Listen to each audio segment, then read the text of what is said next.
Bagi kawan-kawan semuanya, mohon dukung channel ini dengan cara pencet tombol subscribe, like, komen, tonton, dan share. Subhanahu wa ta'ala, perintah yang secara berkaitan dan seperti mata rantai tidak bisa kita lakukan hanya satu saja. Aniskurli wali walidai, bersyukur kepada Allah dan bersyukur kepada kedua ibu bapak. Dan ditegaskan oleh Allah juga, a'udzubillahi minasyaitonirrajim, bismillahirrahmanirrahim, wa qada rabbuka alla ta'budu illa iyya wa bil walidaini ihsana.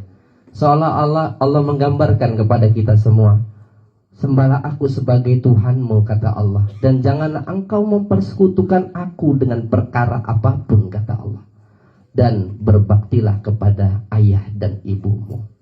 Jikalau di antara mereka sudah tua, terkadang tenaganya yang kita biasa sehat, mudah untuk melaksanakan aktivitas, terkadang sudah tua renta, banyak lemahnya, banyak sakitnya, maka sabarlah. Terkadang pemikirannya sempurna, tetapi ketika sudah bertua, usia lanjut, terkadang sering lupa, maka sabarlah untuk mengasuhnya. Jangan sampai kalian berbilang atau mengatakan kepada ayah dan ibumu. Barang siapa yang mengatakan, sungguh dia termasuk durhaka kepada kedua orang tua. Salat kita, haji kita, puasa kita, zakat kita tak diterima, Pak, kalau kita durhaka kepada kedua orang tua. Ditegaskan lagi oleh Rasulullah Sallallahu Alaihi Wasallam, man lam yaskulinnas lam yaskurillah. Barang siapa orang yang tidak berterima kasih kepada sesama manusia. Kita hari ini bisa karena ada ayah dan ibu kita. Kita hari ini bisa karena ada jasa guru-guru kita, Pak. Tak bisa dilupakan antara orang tua dengan guru. Orang tua yang mendidik kita hingga dewasa, guru-guru kita yang mengenalkan tentang tauhid ini, Pak. Ma ta'budu ma mim ba'di, kata keluarga Yakub alaihissalam.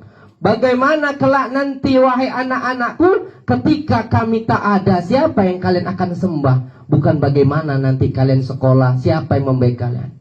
Jangan khawatir, Pak, urusan dunia Allah sudah tanggung, tapi urusan akhirat kita cari semua. Ma ta'budu ma mim ba'di. Kalau kita sudah kencangkan perkara akhirat sejak dini kepada keluarga kita, bil khusus anak-anak kita, kita tidak akan khawatir apapun keinginan dia, apapun jabatan dia, apapun pekerjaan dia, apapun usaha dia. Kalau tauhidnya sudah kita kuatkan di awal, wahai anakku, ayah dan ibumu tidak bisa berbuat apa-apa, maka teruslah sembah Allah, takutlah kepada Allah dimanapun berada. Apapun keinginanmu, jangan pernah engkau tinggalkan Allah, karena Allah yang menjaga dimanapun kita berada. Maka daripada itu, ketika kita berbakti kepada orang tua, dan berbaktilah kepada guru-guru kita yang mengenalkan agama. Kata Rasulullah SAW di dalam kitab Tangke Kaul, menjaro aliman faka'ana menjaro faka'ani.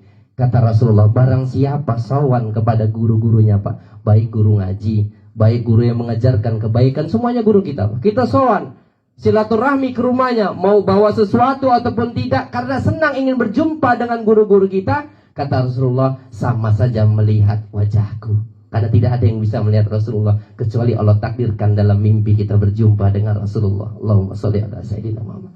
Dilanjutkan kata Rasulullah, wa man safa'ali man faka'ana man safa'ani. Barang siapa bersofa'ah, bersalaman kepada orang alim atau guru-guru kita dengan tawadu dan menghormati ilmunya, sesungguhnya kata Rasulullah sama saja bersalaman denganku.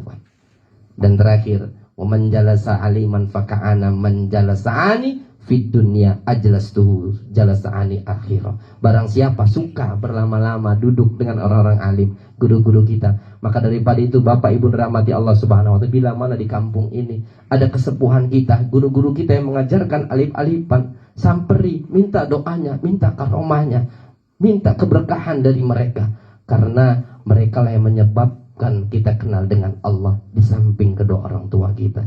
Mudah-mudahan poin ini yang sampaikan mudah-mudahan bisa bermanfaat. Dan untuk ayunda kita yang saat ini sedang sakit, yakinkan setiap ujian yang Allah berikan kepada kita sudah kudrat dan iradatnya. Allah berfirman dalam Quran surat At-Tagabun ayat 11 penutup, Pak, ma asobah min musibatin illa biiznillah. Tidaklah segala sesuatu ujian ataupun musibah yang menimpa hambaku kecuali atas izin dan kehendakku. Jadi kalau hukum adat kita makan kan ngilangin lapar Pak. Banyak orang nggak makan pun tak lapar. Kita haus menghilangkan dahaga, hukum adat.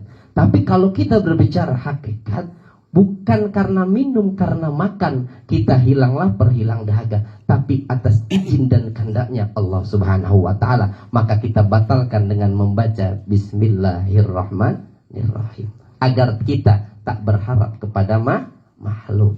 Ibu sih begini, kenapa sih begini? Jadi seolah-olah kita ada penyebabnya.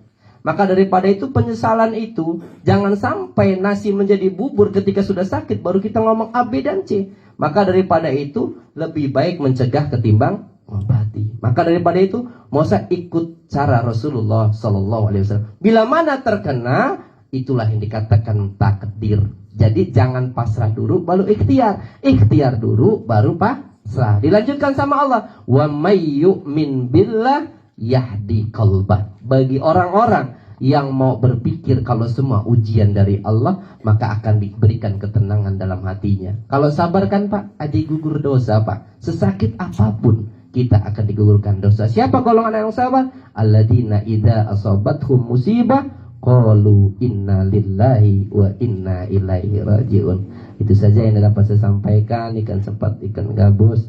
Lebih cepat, lebih bagus. Takut banyak acara di rumahnya. Ada baiknya semata-mata Allah yang bimbing. Ada salahnya dan kebodohan dan kehidupan saya. Kepada Allah saya mohon ampun, astagfirullahaladzim. Dan kepada Bapak Ibu semuanya, bil khusus kakanda kami Mas Febri dan Bang Haji Iton, saya mohon maaf yang sebesar-besarnya. Saya akhiri wabillahi taufiq wal hidayah. Assalamualaikum warahmatullahi wabarakatuh. Waalaikumsalam warahmatullahi wabarakatuh. Demikianlah Bapak-bapak, Ibu.